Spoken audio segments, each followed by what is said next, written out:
Here is a simple tutorial on how to cut this stylish asymmetric hemline blouse with a stylish neckline yoke.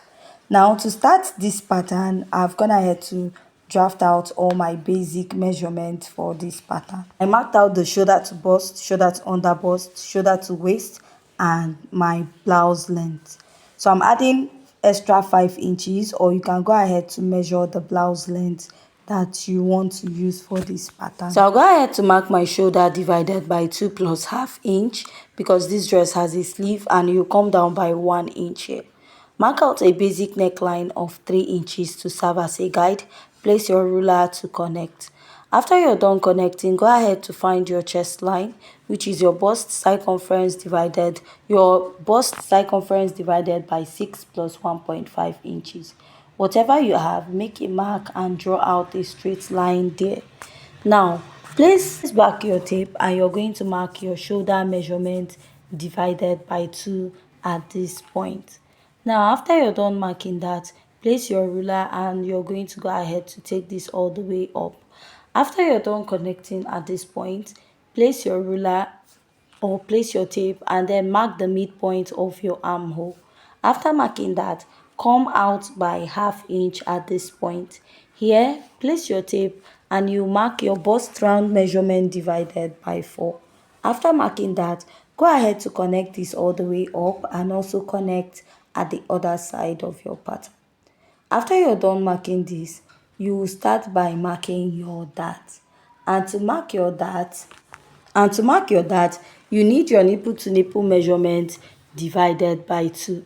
So after this, you're just going to divide your shoulder into 2 equal parts, connect from your bust to your shoulder, and then take this all the way down to your blouse length. Now after you're done marking this, the next step you're going to take is to mark your dart intake. So I'm using 1 inch on both sides of my under bust for my dart intake, right? So if you're plus size, you'll be using 1 inch and 2 inches on the other side, or you can share it 1.5 inches on both sides. If your bust is a bit fuller, you'll still be using 1.5 inches on both sides. Now place your ruler and connect this all the way to the blouse length. Then go ahead to connect this also to the other side of your pattern. So after marking this, you're going to place your ruler, connect from the bust down to the under bust of your pattern at the other side. Now this is what I have here, and the next step I'm going to take is to go ahead to determine where you want the yoke to start. So I want to use 2 inches above the chest line. You can go ahead to measure this while taking your measurement. For my dart intake, I'm using 1 inch on both sides of my pattern. Now I'm going to place my ruler and I'm going to connect on both sides this way. So after I'm done connecting, I'm going to go ahead to use my marker to outline my pattern. After outlining my pattern, the next step I'm going to take is to go ahead to start inserting my measurement. At the bust, my bust is 33.5 inches divided by 4. I'll mark. Then this start intake I have at the chest line, that is what I'll replace, and then add any sewing allowance of your choice. Mark your under bust circumference divided by 4 and mark. Measure this dart intake you have here, replace it and add your sewing allowance. Mark your waist measurement divided by 4. Mark and then pick the dart intake, replace it also. While marking the waistline, I forgot to add the sewing allowance. Please do that on your pattern. So for the blouse length, mark your hip measurement divided by 4. Pick the dart intake, replace and add your sewing allowance to it. So the next step is to place your ruler and connect from the bust to the under bust to the waist and down to the hip point of your pattern. So after you're done connecting at this point, you're going to mark your bust dart. And to get your bust dart is the difference between your shoulder to waist in front and your shoulder to waist at the back. Shoulder to waist in front is 17, while my shoulder to waist at the back is 15.5. So if you take out 15.5 from 17, you will have 1.5 inches. That is how I got my bust dart. Now after marking this, I'll outline. Now this measurement you have at this point, please go ahead to replace it at the other side of your pattern. Out the hemline of this dress, I'll come down a bit from the actual blouse length and mark. So from this point, I'll go up at least by 1.5 inches and I'll go ahead to connect. After you're done connecting at this point, I'll blend out this side and then draw out a curve to draw out the asymmetric hemline and connect. So this is what I have at this side, and I'll use my marker to outline to make it more visible for you to see.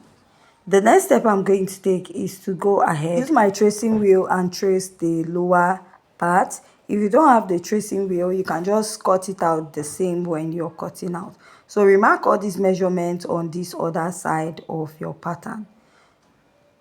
That is, if you don't have a tracing wheel to trace it all out, all this measurement we have on the other side, just go ahead to retrace it or remark it again. Or when you're cutting it out, you're just going to go ahead to cut out the lower side the same time.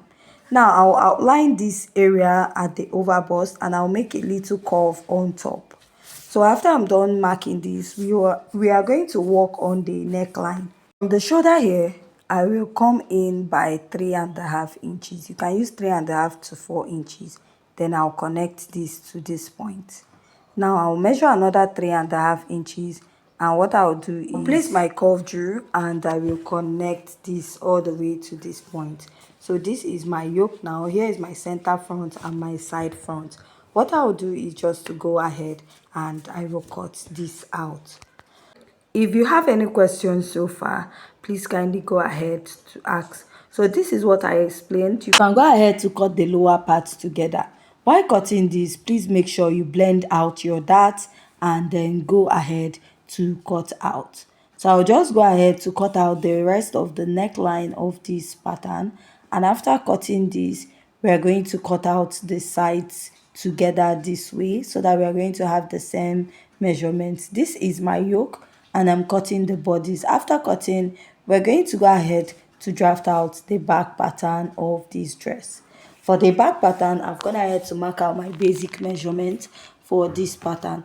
I marked the shoulder divided by 2 plus half, and then I marked the chest line, the bust, the waist, and the blouse length of this pattern. Remember, my shoulder to waist in front is 15.5. What I'll now do is to divide the armhole into 2 and create my armhole curve just like we did for that of the front pattern. Now I'll also come in by 3.5 inches for the neckline. I didn't get to see the back of this dress, so I'm just working with my own design. Now I'll mark my nipple to nipple divided by 2 and I'll draw out a straight line connecting. The next step is to mark 1/2 inch on both sides for my dart, and I'll extend this all the way up, but come down like 1 inch from your bust, and then I'll connect this like 5 inches towards the lower part of my blouse. So after this, we're going to insert our body measurement. Here, mark your bust measurement divided by 4 and add your sewing allowance. Your waist circumference divided by 4, replace the dart intake you took out and then add your sewing allowance. Mark your hip circumference divided by 4 and add your sewing allowance on the blouse pattern. Now you're going to place your ruler, connect from the bust to the waist and from the waist to the blouse of this dress. Now after you're done connecting, this is what I have. Now depending on how open you want the lacing at the back to be, go ahead to use 1.5, 2 inches or 2.5, or any lacing allowance of your choice. Now make that mark all the way from the upper part to the blouse length and connect. Now I'll just draw out a little asymmetric shape here. So after I'm done marking at this point, I'll come down by 1/2 inch from my chest line, connect. Now after I'm done connecting, I'll go up by 1/2 inch again from the upper part of the yoke. So from here now, I'll connect this to the neckline. And from this 1/2 inch I have here, I'll reconnect it to the yoke. This is to tighten the yoke of this pattern. And this is what I have after I was done drafting. Now the next step I'm going to take is just to go ahead to cut this out. If you have any questions so far, please kindly go ahead to leave it at the comment section. And if you haven't yet subscribed to my YouTube channel, please kindly go ahead to hit on the subscribe button. So after cutting at this part, you can decide to sew up your dart, or if you don't want that, you can go ahead to cut out your dart and join it back as one piece.